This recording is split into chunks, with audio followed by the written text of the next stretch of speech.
ہمارے گاؤں کے ساتھ والے گاؤں میں کسی کے ہاں ایک بیٹا پیدا ہوا۔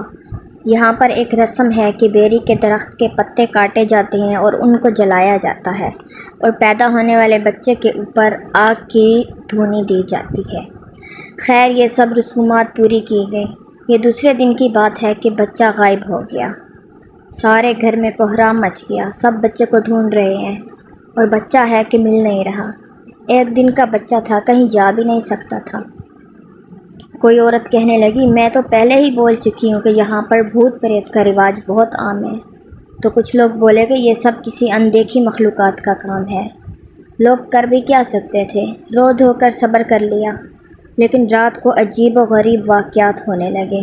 کبھی بچے کی رونے کی آواز آتی تھی تو کبھی چیخنے چلانے کی۔ یوں ہاتھ پر ہاتھ رکھ کر بھی نہیں بیٹھ سکتے تھے۔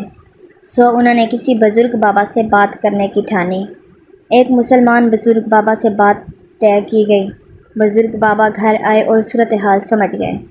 ساری رات انہوں نے عمل کرنا تھا۔ انہوں نے گھر والوں کو کہا کہ آپ لوگ آج رات کے لیے اس گھر سے چلے جائیں اور کسی پڑوسی کے گھر رات گزار لیں۔ میں اندیکھی مخلوق سے بات کرنے کی کوشش کرتا ہوں۔ گھر والے چلے گئے اور بابا نے اپنا چلہ شروع کر دیا۔ ساری رات بابا نے چلے میں گزاری۔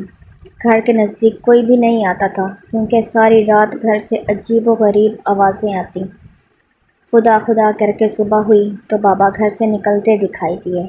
سب ان کا انتظار کر رہے تھے۔ بابا نے کہا کہ یہ سب کسی اندیکھی مخلوق کی کارستانی ہے اور ان سے میں نے معاہدہ کر لیا ہے۔ لیکن اب جو کچھ ہوا اس کو بھول جائیں، ورنہ نقصان کے آپ لوگ خود ذمہ دار ہوں گے۔ ادرے کا بدلہ ہو گیا، بس اب بات ختم۔ تو گھر والے بولے، کیا مطلب، کیسا ادلا بدلہ؟ تو بابا نے جو کچھ کہا اسے سن کر سب کے رونگٹے کھڑے ہو گئے۔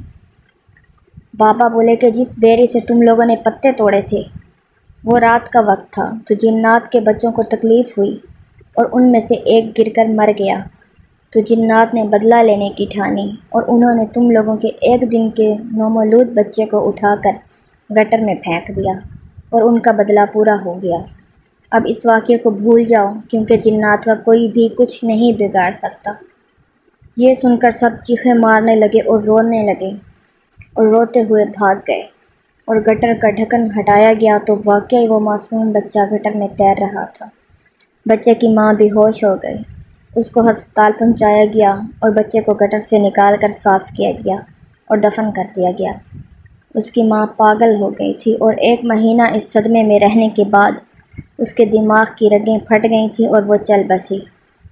اس کے بعد کبھی ایسا واقعہ نہیں ہوا وہاں۔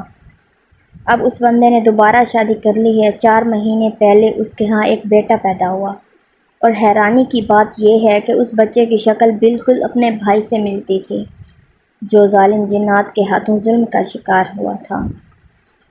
کہتے ہیں سب کو اپنی اولاد پیاری ہوتی ہے، چاہے انسان ہو یا جنات۔